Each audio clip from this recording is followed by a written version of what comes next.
उस ठंडे क्षेत्र के लोगों की जो निजी जिंदगी है वो कैसी है, प्राइवेट लाइफ कैसी है। अभी मैं आपसे जो बात करूंगा वो पिछले लगभग 2000 साल की बात करूंगा, एक साथ बात करूंगा, क्योंकि सन के हिसाब से करूंगा बहुत लंबा हो जाएगा। आज से लगाकर पिछले 2000 साल तक, माने आज सन 2005 है, तो लगभग पहली शताब्दी तक कैसा है यूरोप का निजी जीवन, आज भी चल रहा है लगभग उतना ही जो मैं कहूंगा आपसे। और ये जो कहूंगा वो प्लेटो के हिसाब से, सोक्रेटिस के हिसाब से, डेकार्ते के हिसाब से, लेबिनिज के हिसाब से, उनके जो प्राइवेट लाइफ के रिसर्चर्स हैं उनके हिसाब से कहूंगा, मेरे हिसाब से नहीं कहूंगा। ये जो प्राइवेट लाइफ है, निजी जीवन है, इसमें मैं शुरू करता हूं परिवार से कि वहां परिवार कैसा है, और फिर हमारे यहाँ कैसा, उसमें मैं आऊंगा तुलना के लिए। परिवार कैसा है तो उसमें आपको सुनकर आश्चर्य होगा कि पिछले 2000 साल से यूरोप में परिवार नहीं है। परिवार के नाम पर किसी तरह का एक कॉन्ग्लोमेरेशन है। हम जो परिभाषा करते हैं ना परिवार की, वैसा वहां कुछ भी नहीं है। 70% से ज्यादा लोग आज भी यूरोप में बिना परिवार के रहते हैं। बिना परिवार के रहते हैं माने या तो पत्नी, या तो पति, या तो स्त्री, या तो पुरुष, अलग अलग, तो परिवार तो बनता नहीं है। एकल पिता, एकल माता, सिंगल पेरेंट्स एक शब्द चलता है यूरोप में, सिंगल मदर और सिंगल फादर, ये बहुत बड़े पैमाने पर है। 70% लोग इसी में हैं लगभग। अमेरिका में भी लगभग वैसा ही है। अब ये जो कुछ है 70% बिना परिवार के, तो वहां तो कुछ ऐसा है नहीं। परिवार का जो इंस्टीट्यूशन है, जिसकी मिनिमम क्वालिफिकेशन हम कुछ मानते हैं कि एक पति होनी चाहिए, एक पत्नी पति होना चाहिए, एक पत्नी होना चाहिए, बच्चे होने चाहिए, माता पिता होने चाहिए, माने पति पत्नी के माता पिता होने चाहिए, आदि आदि, जैसी हमारी कल्पना है वैसा वहां कुछ नहीं है। वहां तो सिंगल पेरेंट्स हैं, आइदर स्त्री और पुरुष।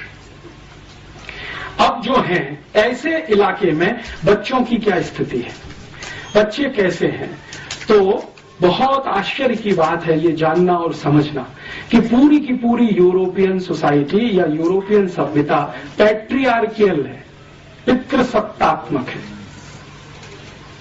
मातृ सत्तात्मक वहां कुछ भी नहीं है।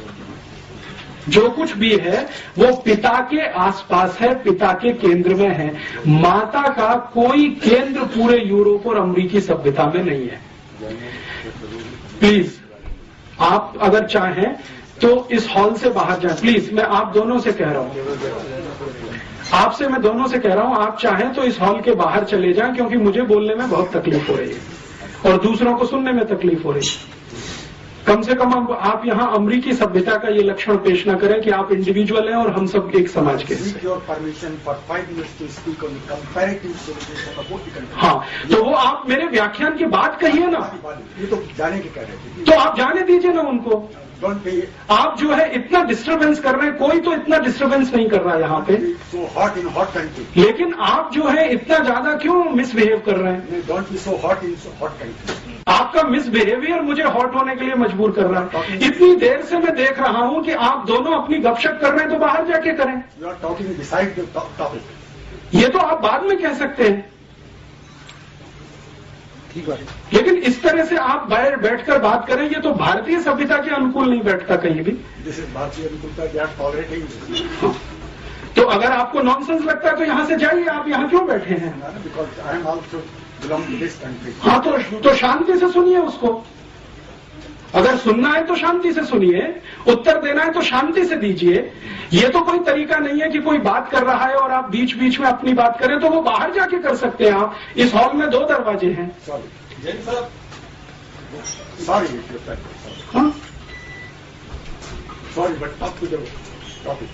वो आपकी ओपिनियन हो सकती है, सबकी नहीं है वो। आपको रुचि नहीं है तो जाइए ना। आप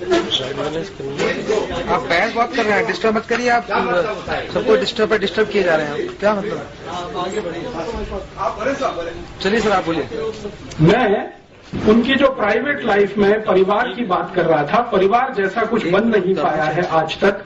सिंगलटन सब कुछ है, एक माता है, एक पिता है और उसके साथ बच्चे चाहे तो है, नहीं तो ऑर्फेनेज में है। ज्यादातर इस तरह की स्थिति है। तो परिवार की जैसी हमारी कल्पना है वैसा कुछ नहीं है। हम जब अपनी शब्दों को इस्तेमाल करते हैं तो कल्पना भी उसके साथ हमारी ही जुड़ती है। जैसे हम कहते हैं ना यूरोपियन परिवार, तो परिवार की हमारी परिभाषा वहां बैठती नहीं है। उनकी जो परिभाषा है उसमें वो एकल परिवार भी परिवार माना जाता है। मैं कहना ये चाहता हूं, उनके यहाँ अकेली कोई माँ अपने बच्चे के साथ रहती है तो वो परिवार ही माना जाता है।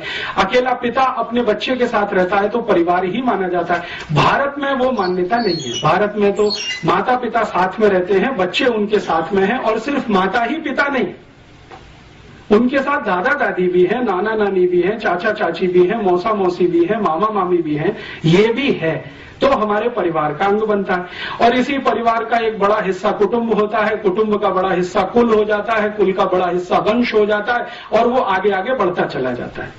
शुरू यहां से होता है हमारे यहाँ परिवार, लेकिन उनके यहाँ इस तरह का है नहीं। तो हम जब यूरोपियन परिवार या अमेरिकन परिवार कहना शुरू करते हैं तो गफलत वहीं पे हो जाती है।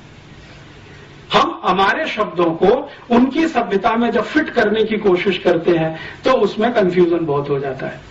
तो अपने शब्दों को अपनी सभ्यता तक सीमित रखकर उनके शब्दों को इस्तेमाल करें तो अच्छा।